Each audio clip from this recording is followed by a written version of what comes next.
Hi, I'm Liz Marcello, and I had the opportunity to do my practicum at North Central High School in Indianapolis, Indiana, partnering with the English Learner Newcomers class. I worked with the English Learners Newcomer class, supporting the instructor by providing technology tools and the related instructional materials to expand the ENL newcomers practice with speaking English. We particularly targeted speaking practice because it's one of the harder skills for assessing during class, and many learners typically score lower in speaking than the other domains of reading, writing, and listening. The technology allowed the learners to practice outside of class as well as gave the instructor opportunity to listen and assess on a one-to-one basis with each learner. So the technology had the additional benefit of paralleling the technology for the speaking test that the learners will take during second semester. So it's growing their comfort with that setting that they will have to test in later on. The main technology platform that we focused on during this project was Flipgrid. And we chose Flipgrid because of its ease of access and also the navigability for both the instructors and the students.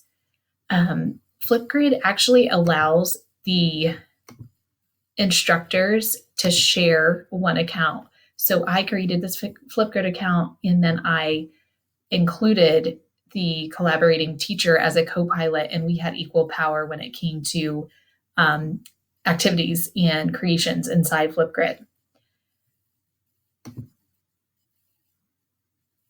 Flipgrid allowed us as well to post practice videos or model videos for the exercises or submissions that we wanted students to do. So this was ideal for consolidating the learning, where the learners could see what they were supposed to do and then go to the same spot online and submit the actual project when they were ready. Flipgrid also allowed us great powers of assessment. So you can watch a student video and then give written assessment. You could create a basic rubric inside Flipgrid, which we chose to do something slightly different, but you can also speak back to the learners with direct video feedback on their videos. So it's a really great platform for, again, the one-to-one assessment and feedback for the learners. So to support the learning activities and the technology integration, I initially identified possible vocabulary topics and sentence structures that would be appropriate for the English language learners as newcomers.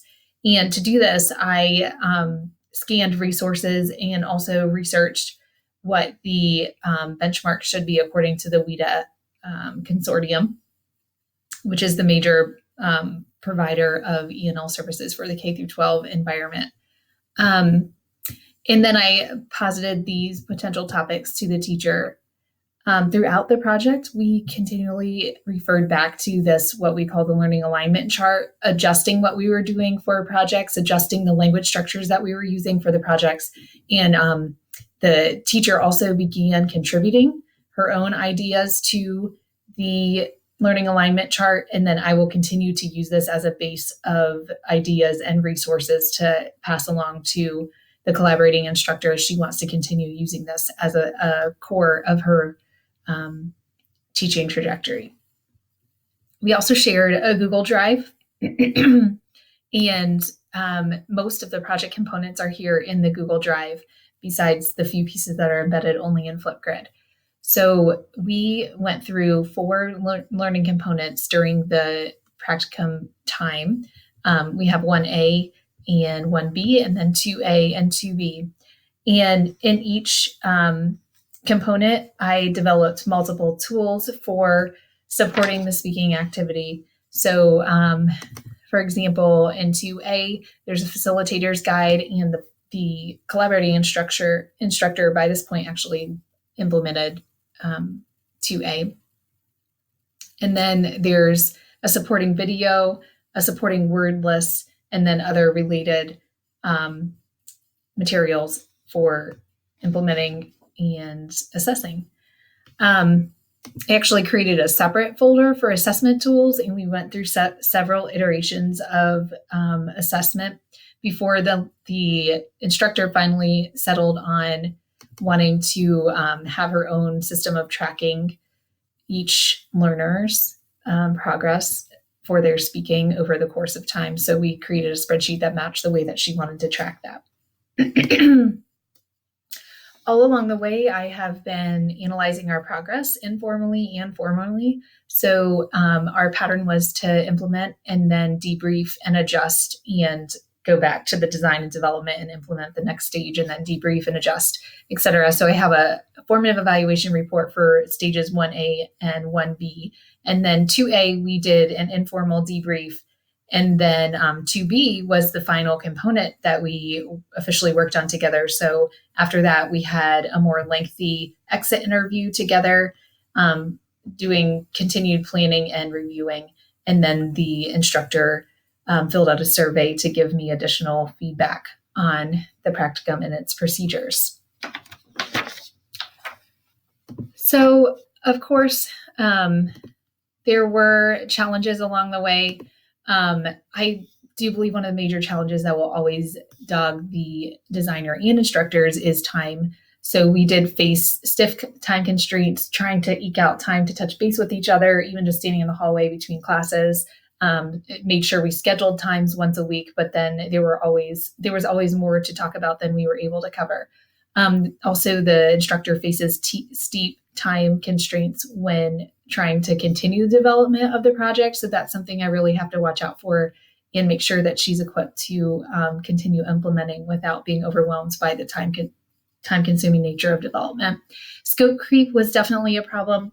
Initially, I entered looking for ways to launch the speaking project, but during the project, I realized that there were some more fundamental areas that really should have been covered first in order for the speaking activities to be effective. Because of the shortness of the practicum, I stuck to the project goals and the trajectory and tried to just pull in some of those other pieces and discuss them and do as much modeling as possible to support those other areas as well. And then it was difficult to fully transition the project to the instructor. I had created a plan to take on the full burden of design, development, implementation, and assessing, and gradually turn that over to the teacher. And we got it partially turned over to the teacher, but I do believe the teacher will still be able to move forward in the way that she tweaks it to fit her with Flipgrid and the student submission of speaking activities. It was difficult to prompt meaningful use of the language for the students. So that is something that if the project had gone on longer, really would have needed additional focus from the designer and the instructor. What did work really well, the idea that I would implement first so that the instructor could be there observing, seeing how effective the project was, and then collaborating before she really had to invest her time and energy on a high scale level. So that actually did work to get the instructor buy-in. I also eliminated a lot of the technology snags during the early stages of implementation instead of putting those on her. And then for the rest of the time, we could avoid technology snags because we had ironed them out and then stuck with the same platform. Implementing rapidly worked well too, just doing one full development and implementation and then reviewing it and cleaning up and doing a new design, development, implementation. It's way easier to get the instructor's feedback when there are concrete learning activities that you have done together and concrete materials to discuss. So I believe that we refine the project faster by implementing sooner. Flipgrid really works out well. It's a flexible, easily accessible platform. The students enjoy it. It kind of reflects some of the aspects of social media that they enjoy. So that works out extremely well. And then, although we struggled to get the meaningful use of language structures, we did pull in authentic vocabulary words, so lists particularly related to North Central High School and what the learners would need to say on a daily basis or use on a daily basis. So that was a successful part of the project. I would say overall the project was successful because the instructor plans to continue integrating Flipgrid speaking projects. I plan to continue developing and supporting the instructor and then transitioning to the ENL coach who is just coming back into our school environment. So this is pretty perfect timing. And then our supervisor, the ENL department head, is excited about the potentials of Flipgrid for use in other classes and has invited the instructor and I to present Flipgrid to the other teachers during a professional learning community coming up. So overall, the project seemed to really be successful.